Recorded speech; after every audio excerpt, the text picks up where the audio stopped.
ایک شخص حضور پر درود نہیں پڑھتا تھا۔ اسے خواب میں حضور نبی پاک علیہ الصلوۃ والسلام کی زیارت نصیب ہوئی، لیکن حضور نے اس کی طرف توجہ نہ فرمائی۔ تو اس نے عرض کیا، یا رسول اللہ صلی اللہ تعالی علیہ وآلہ وسلم، کیا آپ مجھ سے ناراض ہیں؟ تو نبی پاک علیہ الصلوۃ والسلام نے ارشاد فرمایا، نہیں۔ تو پھر اس نے عرض کیا، پھر میری طرف توجہ کیوں نہیں فرما رہے یا رسول اللہ صلی اللہ تعالی علیہ وآلہ وسلم؟ تو حضور نے فرمایا، میں تمہیں نہیں جانتا، میں تمہیں نہیں جانتا۔ اس نے عرض کی، حضور آپ مجھے نہیں جانتے؟ آپ تو ایک شفیق باپ سے بڑھ کر اپنے امتیوں پر مہربان ہیں، اور علماء نے فرمایا ہے آپ اپنے ہر ایک امتی کو پہچانتے ہیں، اور آپ فرما رہے ہیں کہ آپ مجھے نہیں پہچانتے۔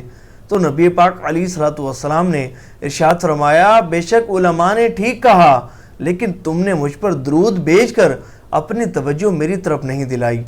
میں اپنے امتیوں کو ان کے درود پاک کی کثرت کرنے کے سبب پہچانتا ہوں۔ جو جتنا زیادہ درود پاک پڑھتا ہے اسے اتنا زیادہ جانتا ہوں، جو جتنا زیادہ درود پاک پڑھتا ہے اسے اتنا زیادہ جانتا ہوں۔ تو جب وہ شخص اگلے دن سو کر اٹھا تو اس نے ذہن بنا لیا کہ آج سے کثرت سے درود پاک پڑھوں گا، درود پاک کی کثرت کرنے کو ہی اپنا وظیفہ بنا لیا۔ پھر کچھ عرصے بعد اس پر دوبارہ کرم ہوا، اس کی قسمت انگڑائی لے کر جاگ اٹھی۔ خواب میں حضور نبی پاک علیہ الصلوۃ والسلام تشریف لائے۔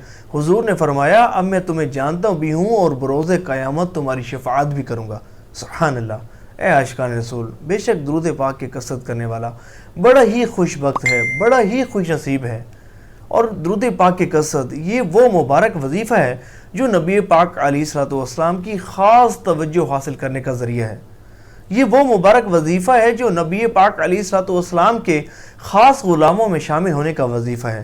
اللہ کریم ہمیں بھی کثرت سے درود پاک پڑھنے کی توفیق عطا فرمائے۔